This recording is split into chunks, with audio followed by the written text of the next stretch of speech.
Senhor presidente, senhores deputados, eu acho que a experiência histórica revela que as sociedades de espetáculo, elas não transformam as coisas que devem transformar. Na verdade, é um grande fogo de palha. Se faz o escândalo, muitas vezes pessoas que não têm culpa são penalizadas, ficam manchados para sempre. Depois, quando vai para processo judiciário, a coisa muda completamente.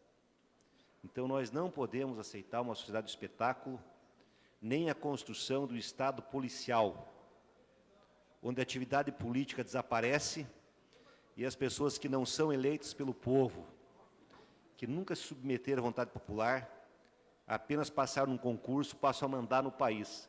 Esse é o pior tipo de sociedade que se pode produzir, porque é a mais autoritária de todas, seletiva, tendendo para o fascismo. A sociedade brasileira deve se preocupar com coisas que estão acontecendo, porque isso não é bom para o futuro, não é bom para o Brasil. Mas eu queria também fazer alguns comentários, senhor presidente, sobre a questão da reforma política. Nós trouxemos aqui um deputado português, que é eleito pelos portugueses que moram fora de Portugal, são os distritos. Lá o voto é em lista partidária e distrital. E ele contava aqui dessa tribuna, eu perguntei para ele quantos assessores tem. Um assessor. Teu gabinete eu divido com outro deputado.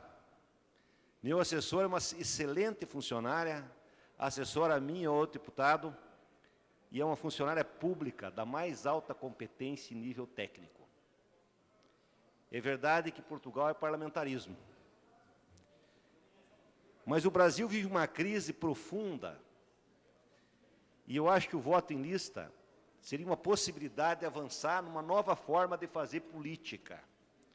Política não é um ato individual, é um ato coletivo. A pessoa vota num projeto político, não numa pessoa. Devia ser assim. O eleitor deveria votar num projeto político coletivo, não numa pessoa. Eu tenho uma ideia de reforma política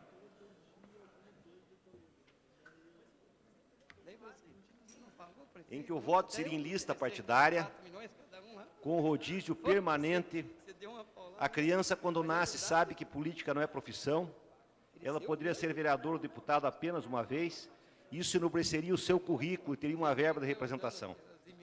Mas, para isso, tem que haver um processo de transição. Porque pessoas que gastaram sua vida na carreira política foram forçadas a isso, na verdade, porque é assim que funciona a política brasileira. A pessoa, para sobreviver, vira uma carreira, e daí vira uma corporação que passa a ter interesses particulares e corporativos, além do interesse coletivo. Tem que ter uma transição de 8 a 12 anos para fazer a transformação. Começaria com lista fechada, com rodízio, garantindo que o partido decidisse, formaria partido cada vez mais democrático, com rodízio permanente. Isso seria muito mais forte, porque o político, no sistema individual, tem que gastar mais da metade do seu tempo em busca de voto. Se nós pegarmos a nossa produção política aqui, em grande parte nós precisamos ter contato com as pessoas para nos conhecerem, para votar individualmente em cada um de nós. E temos muito menor tempo para nos dedicar à atividade política e seu fim, que é o estudo da legislação, a fiscalização permanente, a dedicação exclusiva a essa causa. Então, para nós é um grande avanço, eu entendo, o voto em lista. Além de que questões como a questão de gênero, um partido poderia se apresentar, olha, na minha lista vai ter 50% de mulheres e 50% de homens. Porque nós sabemos que a população feminina é mais da metade da população brasileira e a representação aqui nessa casa é menos de 10%, e no Brasil também. Ou seja, muitas coisas poderiam mudar e o cidadão ia votar não no indivíduo, ia votar num projeto que ele acredita para a sua cidade, para o seu estado e para o seu país. Seria uma campanha muito mais barata, poderia, por esse motivo, ter financiamento público, não precisava ter mais financiamento individual, o Estado faria mediação entre os desiguais, financiando publicamente, e seria uma política com muito menor corrupção, sem nenhuma dúvida. E a fiscalização do eleitor se dá em cima dos compromissos assumidos por cada partido perante o mundo, da forma que ele vê o mundo e a sociedade que vive. Pois não, deputado Evandro? Deputado Péricles. Parabenizo o discurso de Vossa Excelência no que diz respeito a um cenário político ideal. Seria realmente o ideal que nós tivéssemos uma maturidade política no Brasil para que nós praticássemos aquilo que propõe a lista fechada. Agora, Vossa Excelência acabou de falar, inclusive, de um período de transição. Eu questiono como é que nós podemos ter lista fechada num país em que os partidos são feudos, têm donos, num país em que os partidos não são fiscalizados como deveria.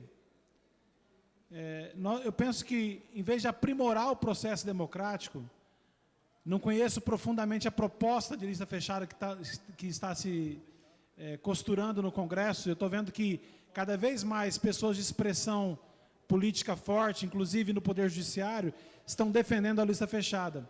Não conheço profundamente, mas aquilo que eu conheço de lista fechada, na minha opinião, e conheço muito bem a intenção de Vossa Excelência quando o discurso aqui falando desse assunto, na minha opinião, o Brasil não está preparado para isso.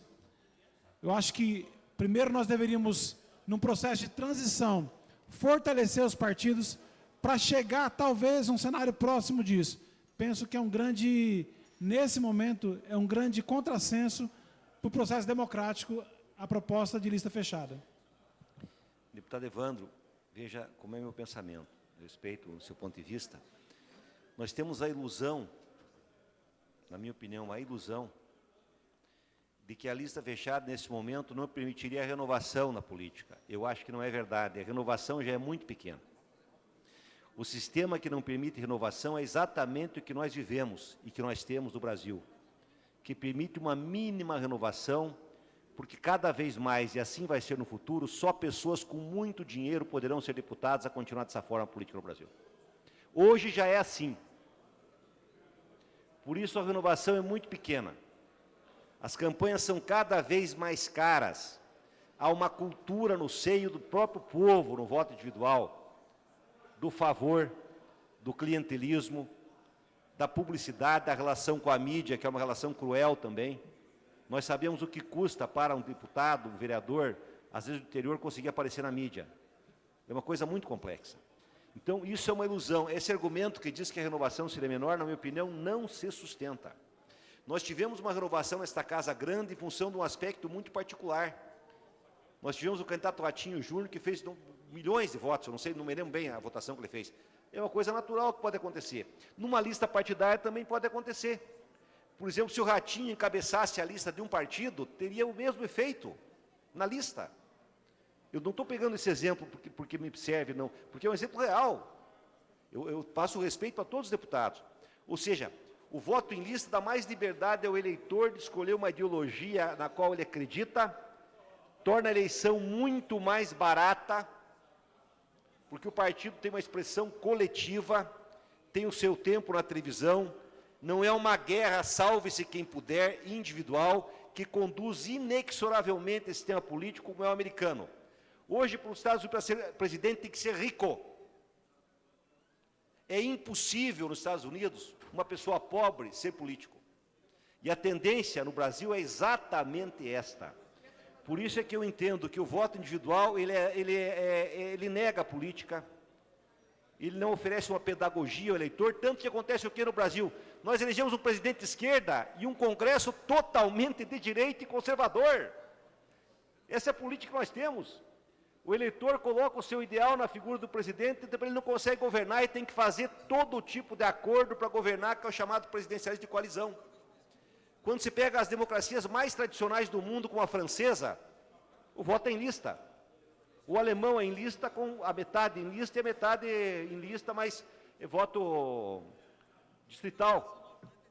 Todos os países que passaram por grandes processos políticos, como a França, a Revolução Francesa, Portugal, a própria Argentina, eu não tenho um estudo aprofundado sobre isso, mas as democracias mais tradicionais do mundo acreditam no voto em lista e com rodízio. Eu acho que a evolução do país seria enorme, mesmo que passasse por um período inicial difícil, mas nós poderíamos fazer uma nova lei partidária firme, que permitisse a democratização interna dos partidos, radicalmente, e nós teríamos como financiar, do ponto de vista público. Para concluir, deputado Pérez.